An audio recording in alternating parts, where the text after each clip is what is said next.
तो इनके साथ अभी एक और जीरो का एडिशन हुआ। वो जीरो है इनके भाई राज ठाकरे।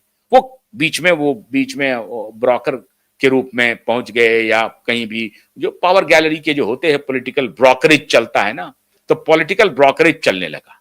साल पहना दो, ये पहना दो, पहले गाली दो, पहले बुरा भला कहो, और फिर उसके बाद पहुंच जाओ साल पहना दो। तो इन दोनों भाइयों की जो पॉलिटिकल शेयर है वो जीरो हो चुका है राजनीति के शेयर मार्केट में। तो ये दोनों मिलकर के सोचा कि कुछ शेयर को उठाया जाए। दोनों मिले, दोनों ने अपने शेयर को बढ़ाने के लिए पहला कोशिश किया। बीईएसटी के चुनाव में, क्रेडिट सोसाइटी के चुनाव में, वहां आ गया रिजल्ट जीरो। तो इस दोनों की क्षमता का भी पता चल गया कि पॉलिटिकल इक्विटी अब इन दोनों के पास नहीं है। विधानसभा और लोकसभा में जो, जैसे लोकसभा के बाद जो ग्राफ था, लोकसभा में तो खत्म हो गया, फिर विधानसभा में इनको उम्मीद थी कि हम 50-60 सीट ले आएंगे, एकनाथ शिंदे की पार्टी को खेत कर देंगे, उसके सामने तो हम आगे बढ़ ही जाएंगे। बात बनी नहीं। जनता ने समझ लिया कि एकनाथ शिंदे इनसे बेहतर इंसान है, बेहतर पार्टी है। अपनी कम से कम विचारधारा के साथ समझौता नहीं किया, वो अपोजिट विचारधारा के साथ अलायंस नहीं किया, पीठ में छोड़ा नहीं घोपा। विचारधारा के नाम पर कम से कम उन्होंने पीठ पे छोड़ा नहीं घोपा। विचारधारा के नाम पर कहा कि आपने गलत विचारधारा के साथ अलायंस किया है, मैं आपके साथ नहीं रह सकता हूं, छोड़ दिया। तो जनता ने एकनाथ शिंदे को असली नेता माना। असली शिवसेना अब एकनाथ शिंदे के साथ है। तो ये दोनों का जो पॉलिटिकल इक्विटी है दोनों भाई का, वो भी जीरो हो चुका है।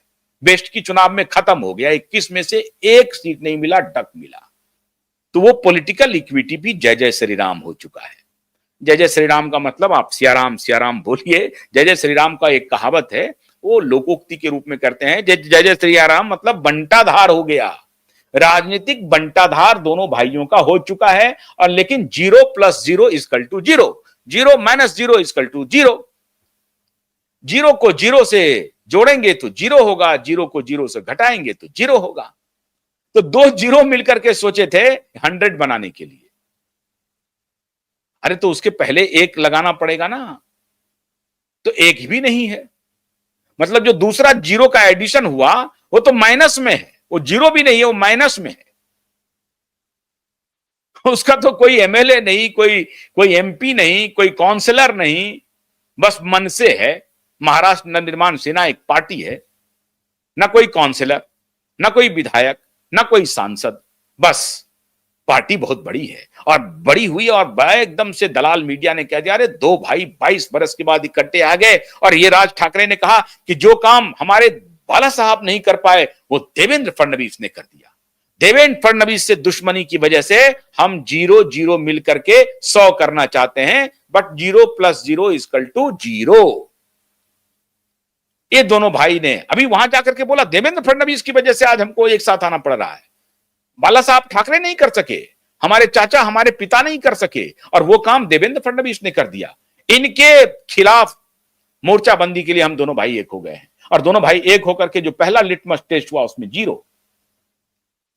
तो महानगर पालिका मुंबई, महानगर पालिका बृहन मुंबई का जो चुनाव होने वाला है, उसमें अब इन दोनों की पॉलिटिकल इक्विटी 0 पर पहुंच चुकी है। और एकनाथ शिंदे की शिवसेना वहां पर करामात दिखाएगी, ये मान लीजिए आप, होने वाला है ये। लोकसभा में तो भाईजान सब बहुत आ गए थे ना साथ में।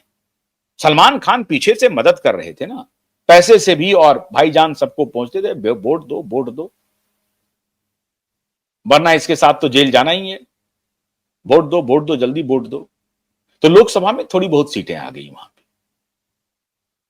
अब वो भी खत्म। क्यों? वक्फ बोर्ड के मुद्दे पर, वक्फ बोर्ड बिल जो था उसके मुद्दे पर भाग गया। नहीं, इतना अपॉर्चुनिस्ट आदमी है, इसको ये समझ में नहीं आ रहा है कि हिंदू विचारधारा को, हिंदुत्व की विचारधारा को आगे बढ़ाने से हम सरवाइव करेंगे या इंडिया अलायंस के साथ चलने से सरवाइव करेंगे। ये क्रॉस रोड पर खड़ा हो गया है। अब ये किधर जाए इसको पता नहीं चल रहा है दोनों बाप बेटे को। तो वक्फ बोर्ड बिल जब लाई सरकार तो उसके समर्थन में आ गया। तो उसके बाद जो भी रहा सहा मुसलमान वोट था वो भी खत्म हो गया। लोग घर पहुंच गए, मातोश्री पहुंच गए, टोपी वाले लोग पहुंच गए इनके पास। भाई वक्फ बोर्ड के बिल का आप समर्थन कैसे कर रहे हैं? वॉकआउट कर गया था। आप कैसे समर्थन कर रहे हैं, आपको विरोध करना चाहिए था। पहुंच गए वो लोग। अब वहां क्या करें, वहां चुप चुप गए, वहां मतलब प्रयास कर रहे थे कि भाई संबंध बनाए अभी भाजपा के साथ, तो वक्फ बोर्ड पर समर्थन कर दिया। अरे समर्थन करते नहीं करते कोई लेना देना नहीं था उससे। जो होना है, दोनों आदमी बहुत मजबूत हैं, जो करना होता है वो कर लेते हैं। फिर लेकिन नजदीक आने की कोशिश की वक्फ बोर्ड बिल पे, नहीं हुई। उपराष्ट्रपति के मुद्दे पर साफ साफ चैप्टर क्लोज। तो जीरो का एडिशन वाला जो कुनवा है, उसका पॉलिटिकल इक्विटी जीरो में तब्दील हो चुकी है। और जो आखिरी चाल थी, उसको बाजीगर अमित शाह ने पूरी तरह से खत्म कर दिया। ये चौसर क्लोज। सितंबर का महीना शुरू होने वाला है, अदालती कार्रवाई प्रारंभ होने वाली है, जेल जाने से कोई रोकने वाला नहीं है, एफआईआर करना अवश्यंभावी होगा। केंद्रीय गृह मंत्री का बार बार माननीय देवेंद्र फडणवीस जी को संकेत भी जा रहा है कि आप बायां दायां करना बंद कर दीजिए। अब ठीक है, आप कोर्ट के आदेश का इंतजार कर रहे हैं तो इंतजार कीजिए, लेकिन अगर कोर्ट का आदेश आता है तो फटाफट उस पर अमल प्रारंभ कीजिए। अगर आप पॉलिटिकली कोई तोहमत नहीं लेना चाहते हैं तो बड़ी अच्छी बात है, हम आपको कुछ नहीं कह रहे हैं, लेकिन अदालत का जो फैसला आएगा उस पर फौरन से पेशकर अमल करने के लिए तैयार रहिए, और अदालत का फैसला आएगा ही आएगा। बस सितंबर शुरू होने वाला है। हर माह में कुछ ना कुछ तो होगा, और सितंबर में होगा, निश्चित होगा, क्योंकि सितंबर में दशहरा पूजा की शुरुआत होने वाली है, और दशहरा की बड़ी धूम होती है।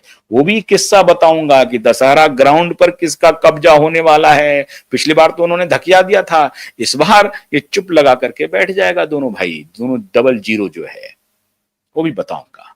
लेकिन सितंबर की शुरुआत होने वाली है। आज शनिवार है, रविवार 2 दिन, मंडे ट्यूसडे को आप देखिए इंटरवेंशन फाइल होगा, तारीख मिलेगी। बहुत बहुत शुक्रिया, नमस्कार।